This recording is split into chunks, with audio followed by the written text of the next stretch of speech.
I mean, it's just amazing. 8 lead changes. That just about tells the story here in Cincinnati. I was hunting one coverage there before halftime and end of the game in the 2-minute scenarios, and couldn't get it. There was probably 3 or 4 calls I had, and I just didn't get it. And then finally we got it on that particular play, and Caleb did a great job seeing it, delivered a good ball. Figured it was going to be explosive. Wasn't expecting it to be a touchdown, though, and I think that was Colston's speed just taking off and going for it. You know, when he calls it, I'm wishing. I know exactly what coverage he was wanting for that one play. Throughout the whole game, we were hunting it the whole game, and in that moment, before actually that moment, we were on the sideline. When him and I were on the sideline speaking, he was like, "I think we're going to get this coverage here in this moment," and it's awesome when you got a coach like that. Plays called, just seam basically, split safety. So I'm thinking, I got a pretty good chance of getting this ball. Caleb, delivered it right on the money, right in my chest. And then it happened to kind of spin around. I was like, man, I'm still up, so may as well go try to score this thing. 58 yards on the catch and run from the rookie. 6-point Cincinnati lead. That's a call that we've been practicing quite a bit. And when we came to the sideline, and I asked Justin, I thought it was really funny. I asked Justin, how do you feel about it? He was like, shit, coach, it better work. We've been practicing quite a bit, but it better work. Well, I said, well, all good, let's run it. So those guys were in tune, and at the end of the day, the way that Brees manipulated that whole deal to where, it looked like he was going to run, and then he gave Mason a chance, and Mason went up and made a play. And to see Mason go up there and catch a ball like that, I thought was outstanding the way those guys went up there and made plays. I cannot believe that Hall threw this football. That is unbelievable, Spiro. It's a 1st and 5. It was going to be hard to get an outside matchup, but we put Sutton inside. We shifted him across, got an inside matchup, and then, put Troy on a needle and still got the ball we wanted to Cortland from a different position. So, look, it was the perfect back shoulder throw, good catch. Put us in that yardage we needed. Nix, and caught by Sutton. The vision I have of seeing, Cortland against man-to-man, just thinking like, man, this is going to be, no-brainer. I'm going to put this up, he's going to go up and get it. And as soon as he left the ground, I knew we just had to get up there and spike the ball unless he was going to have a chance. So it was awesome. Coach actually called me up to his office and was like, if we get into this situation in the game, I got to play, and it's going to work. You just trust me. And he's showing me clips of it, showing me clips. He sees it, and then he just like, all right, this is how we're going to do it. And you just have to follow him. You got to just trust that it's going to be there. And for it to be the play that puts us in position to go kick the game-winning field goal, it's amazing. 2 seconds left. They're going to try a field goal to win it. Played long enough that I'm fortunate to have been in a lot of those situations. You're winning, you're losing, you're winning, you're losing. You think the game's over, and then next thing you know, you have a game winner, and you just got to figure out a way to put it through the uprights. So just a crazy game. He got it. Denver is won. What an outstanding job of that offensive line in giving their star tailback that huge seam. It was one of the plays where, it was perfectly blocked up front. They gave me a crease, and I took advantage of that crease. But then, shout out to Casey, for having that big block on that corner, because it just let me set him up to go, the yardage. But, it was like I said, it was a complete offense of effort. And, it was a couple blocks up front, and then it was Casey's block, and, it was over from there. I had to break a tackle, and there it was. But, that's just a God-given ability right there to finish the play for my team. And, it was a really cool result to see it. And every time he touches it, this can happen. 81 yards, career-long rush. Herbert keeps it alive. How did Herbert do it? That play will be burned in my mind until they throw dirt over top of me. Justin Herbert back to throw. Defender wrapped around him. He's able to just mighty man it and shake it off and hit Ladd McConkey. Ladd does his stop, fly by, and starts getting that necessary yardage. And here comes Zion Johnson flying ahead of Ladd. Just the type of type of effort, the type of the great desire to win. He gets that block shielded, and there's another 20 yards. Yeah, I'm going to remember that play till they throw dirt over top of me. That's how great I feel about that. Andrew, you asked how he did it. Look at the strength of Herbert. The thing that was going through my mind was, no sacks. Throwaway is better than a sack in that situation where you got to race against time. And, I felt like I could stay up and get the ball off, and I saw Ladd running on the other side. And it was just a great play called by Coach Roman, and Ladd making a great play on it. 2nd and 11. Protection on that one is outstanding. And then, normally Tez is supposed to go across the field, but he recognized a little bit of a hole and void in the coverage, so he took it, and you can see him put his hand up, probably on the replay or whatever it is, and just a great adjustment by him and just trying to give him a chance. And, yeah, he caught up to that ball and made a great catch. And he's saying, hey, I'm open. He had a different route, and you have to adjust there. Oh, look how he caught. Baker, do you get freaked out by celebrating after touchdowns, flipping around and everything? No. I mean, if I weighed 142 pounds, I'd probably be able to fly too, but I haven't weighed that since probably 6th grade. I don't know. This is exactly how we drew it up.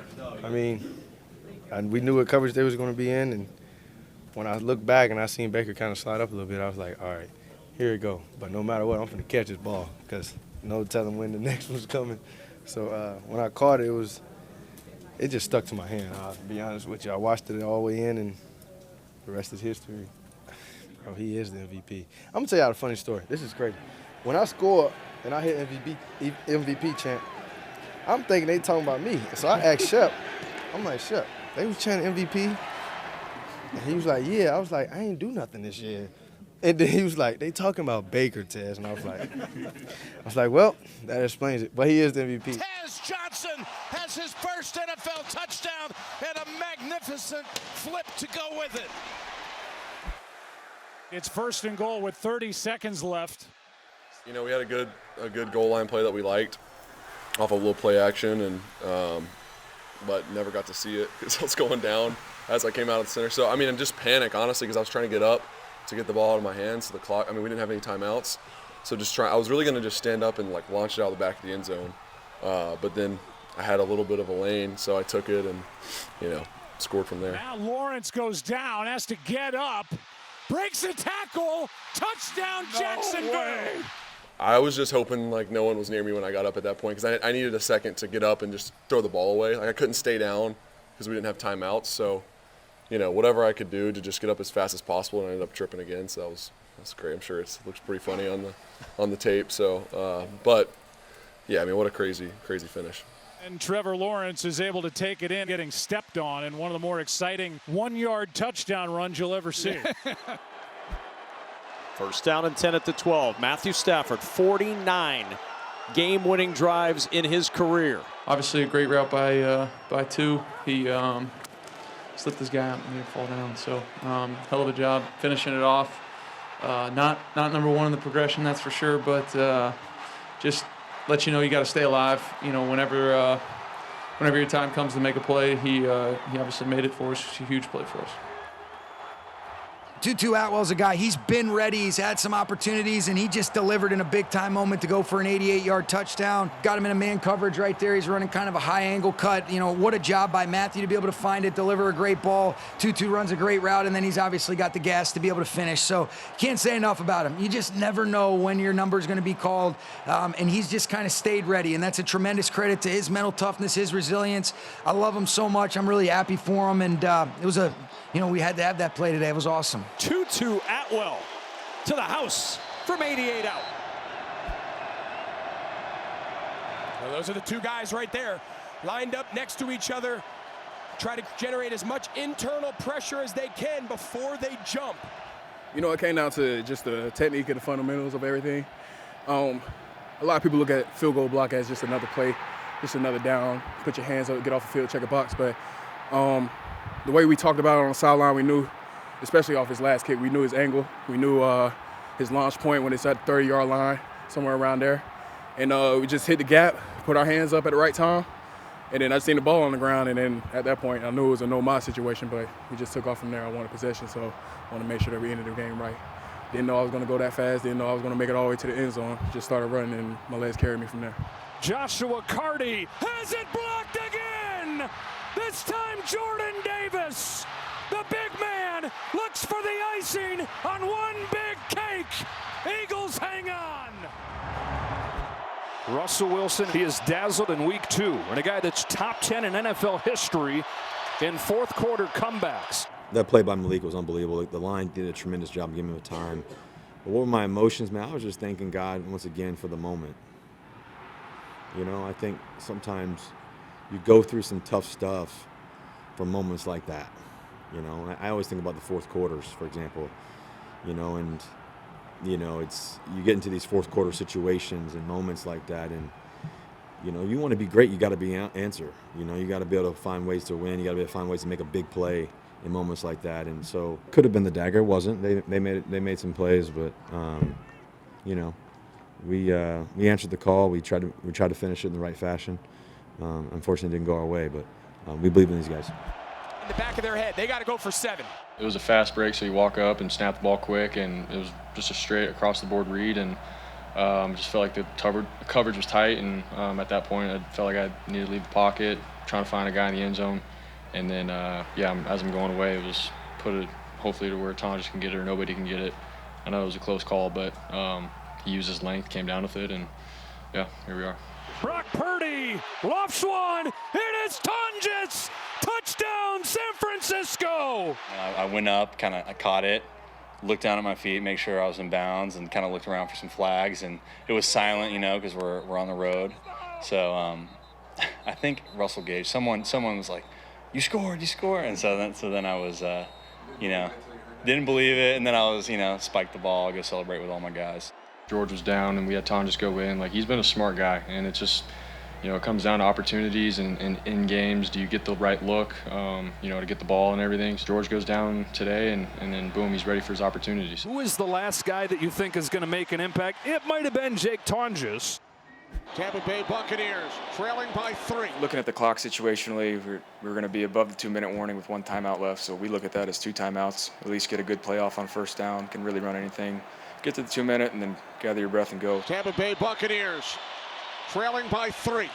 Really, I mean, we were looking to go down and score. It wasn't about getting a field goal to tie it overtime. We were looking to go score and had a few opportunities there. And, you know, obviously Emeka did a great job finishing it, but really Mike draws a lot of attention. He gets the safety to bite down on it, gets one-on-one coverage for Mech, and Mech makes the easy play. So good for him. Mike Evans takes up Jesse Bates to safety. He bites on that and leaves Abuka one-on-one with Mike Hughes. Played a crazy one like this here last year, and we came out on the losing end. We came out this year and we won one. So it's one game. We're not going to blow a lot of smoke, but it's a big win for us because they fought till the end. And Tampa Bay with a wild and wacky win on kickoff weekend. Indeed.